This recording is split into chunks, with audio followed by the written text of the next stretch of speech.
The Mass Appeal, we're finishing up the show. Ashley's dancing. Here's Chef Bill. We're making chocolate bark, and this is pretty exciting. You seem to be really excited about it. Yes, because have you seen it? Look at this. It could also be that she's eaten so much of the caramel that we made earlier. She's on a sugar and high. on candy apples. Chef Bill, I love when you're here. And I just want to say this is it's a perfect Halloween treat for your party, right? It really is, because what you've got, I mean, chocolate works with everything, but you just throw all kinds of stuff right on top of the chocolate. So what you start with is some melted chocolate, and you pour it right into the pan. Now, And how did you get it to that stage? this stage, well, I chopped up, my hand hurt after a while because I'm cutting 2 pounds of chocolate. But I just chopped up big blocks of chocolate. You can buy them in discs. You can use chocolate chips. And what I do is I put it over a double boiler. So I put a pot of water on to 140 degrees. You don't want it too hot because you don't want to burn the chocolate. It's the cheapest double boiler ever because it's just a little metal pan over another pot that you already own. Exactly. So you don't have to go out and get any fancy equipment just for your bark. This is something everybody has, a stainless steel pan. And you just kind of spread it out because you don't want it too thick. There's so much going on here. You want kind of a thinnish level. Right, okay, and you don't need to grease the wax This one you paper. don't need to grease. The other things you do when you're doing the candy apples and the caramel, because it will stick to the paper, but this one it'll come right off. And so what you do is you spread it around as much or as little as you want, and then you start throwing things on top That of it. looks like fun. Can I try? Oh, please do. Smear away. Smear. I've always wanted to smear chocolate. You're kicking this off your bucket list right now. Ugh. Look at you go. Chef Bill, making dreams come true. I hear that a lot. Now, you have another thing that looks like chocolate, like a similar, because you have the double boiler action going. I do have the What is double that? boiler going. This is actually white chocolate. And you might be saying to yourself, gee, Bill, that doesn't look very white Are to you me. colorblind? Yes, I am. No, I'm not colorblind, Good. but I decided to put some orange food coloring in because since it's Halloween, why not go with one of the primary Halloween colors? I believe that's what it's technically called, orange.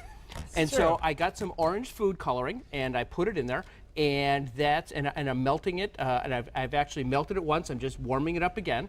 And that's what's going to be kind of adding more of the Halloween color to it. Nice. Do you need the spatula? No, you can lick that if you'd like. Oh, perfect. Just what I wanted She to was hear. eyeing that. You know, I saw that coming up. So easily, very easily, she's still dancing. You could turn this into a Christmas time treat if you wanted to make that green. You know, or leave it white and do white and red. I mean, there's green. I mean, there's so many colors. However many food colorings that you have, you can do that. So that's absolutely a great idea. That's, cool. to me, one of the great things about white chocolate as a decoration. Keeping it white, putting in the colors, and it's festive. So what else goes into this? We're going to smear this on now or later? No, we're gonna drizzle that on after. Ooh, so now, if you want it, I've got Heath Bar toffee bits, Oh. I think I've got some walnuts here. and we got some walnuts.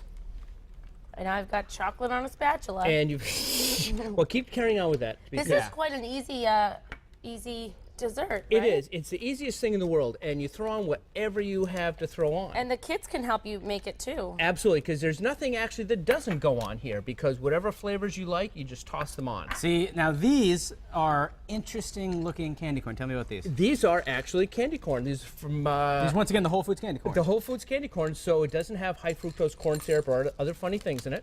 So, and the taste is what you love from candy corn.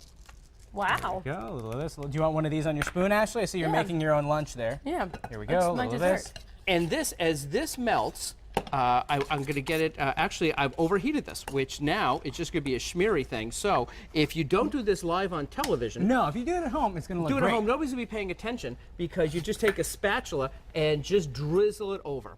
So this way you can kind of keep things going, and then you'll end up with that. Toss some pretzels on top, and you end up with the bark that Because you want. ideally, you would drizzle and it would look something Oh, like that was completely drizzled. Let me show you. And I'm going to pull this over here Yeah, because let's bark it. let's bark it because I'm guessing Ashley hasn't had enough chocolate yet. That's accurate. So Never. and here's how you break I don't up know. bark. You literally just break it up. Do you store it in the refrigerator before you do this? I would, because you get more of a snap. Because this has been under the lights, it's a little bit soft, but the flavor is going to be great. Cut myself off. You know what you could even do, which would be fun, but I guess it's for my kind of parties, not maybe people at home. Yeah. You keep it like that and let people bark it themselves. Yeah, oh, absolutely. This is a great fun thing. Now, you just want to make sure at least one of your guests has washed their hands. Well, before that's everybody's- what I was thinking. You know, that's the thing. Like, hey, welcome. Let me take your coat. Go wash bark your hands. yourself. Yeah. Can I give you some Go Purell? grab some bark and some Purell. Yeah. there you go. Exactly. So, but that's the thing. When you look at this, dried cranberries go well on this. Everything goes Yeah. Like well. a Thanksgiving one, dried cranberries, maybe some turkey, some stuffing. Yeah, that's right. Yeah, I like that stuffing stuff. bark. Isn't that good? It is really good. And so this way you can arrange it on a dish, because by refrigerating it, you're going to get more of a crunch, so it's a little less sticky, because hopefully you don't have studio lights in your home. I mean, you can, that's okay. But this way, it'll just have that nice, firm look that you like with your candy. Chef Bill. Yes. Thank you so much. Thank you very much.